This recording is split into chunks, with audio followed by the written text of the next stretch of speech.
And why are you here today? I'm a veteran. I come from a family of veterans, and the money that's going to this parade today should be going to our veterans and our Veterans Administration. There's people out there, there's a lot of veterans suffering from lack of mental health, from lack of housing, you name it. We need to be treating our veterans better, and showcasing a parade is not the way to do it. How is the Trump administration's priorities out of whack, to your mind? Cutting the mental health, cutting benefits to the VA. I used to go to the VA for counseling myself. I was a Republican for a very long time. I came back from Afghanistan, I was going to counseling. I came in one day, my counselor said, "Hey, I can't see you anymore." And I asked, "What did I do?" She said, "It wasn't you, they cut the VA by $1 billion. And I lost my job." They had a choice, and they didn't choose us. I chose to come because I'm concerned about the state of America and our democracy, and I think our president is interested in having sole power, and so saying no kings to me means no fascism, no oligarchy, no kings, and no president with absolute power. And I'm in support of checks and balances. I hope that people understand that we have the power, and that there's a lot of, it feels good to be with other people that are seeing what you're seeing. Sometimes the supporters of Trump can be so loud that we forget how many numbers, how big our group is that are seeing that it's a disaster. Yeah. We're losing the respect of the entire world, and we suddenly are without allies.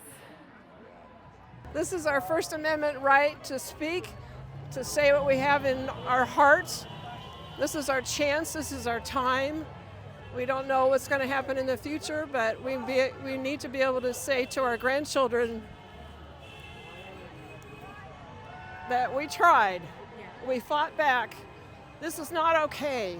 This is wrong, this is not America. We need to do better, and we need to stay together. So that's why I'm here. What made you so animated to come out and join this protest today? Well, it's like, where do I start? I mean, everything that's going on is just wrong. It's just wrong. From calling in the military against the governor's wishes in California to the military parade. I mean, that's not America.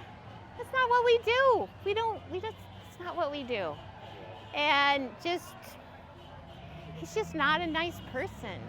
He's just not a good person. He's not a leader. It's all about himself. Every decision he makes is to somehow benefit him. No matter what happens, if somebody protests, people are going to find a reason why they shouldn't protest. Locally, we've seen a lot of people online saying, "We just suffered a tragedy in this community. This isn't the time." What do you say to that? Yes, we have suffered a local tragedy for sure, and there's a lot of community grief that we're all holding. I think we all want to be sensitive to that still, but we can hold multiple things to be true at once, and one is that we're grieving that loss and that tragedy and seeking justice for that, and also fighting for the future of everyone else as well. So I think it's all out of love. Yeah. Can I also say something? Yeah.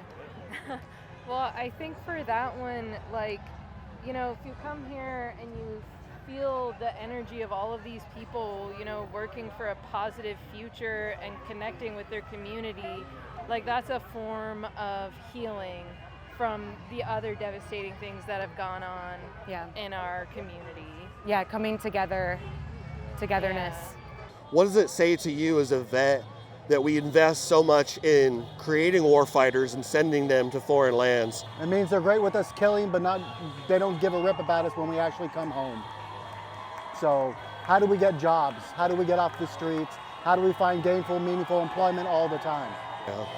Yeah. Well said. Is there anything else that you think the community should know?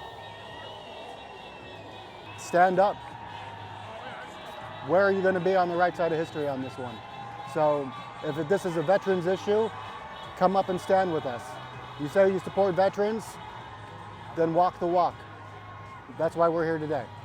I've seen online people locally saying, this isn't the time, we just had a tragedy in our community, this isn't the time to get out and protest. What do you think about that? It is a horrible tragedy what happened, but we have to keep living our lives too, and we have to be here. The timing is not right for what happened, and I'm so sorry that happened to that family, but we still have to be out here and keep living.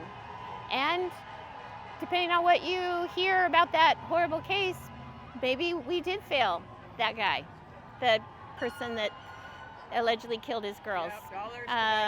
Yeah, by cutting the veteran services. What I've heard is he was trying to get help from veteran services. So this now I don't know that for sure. Right. But this I know. highlights how we need more money. We should not be taking money from the veteran services at all.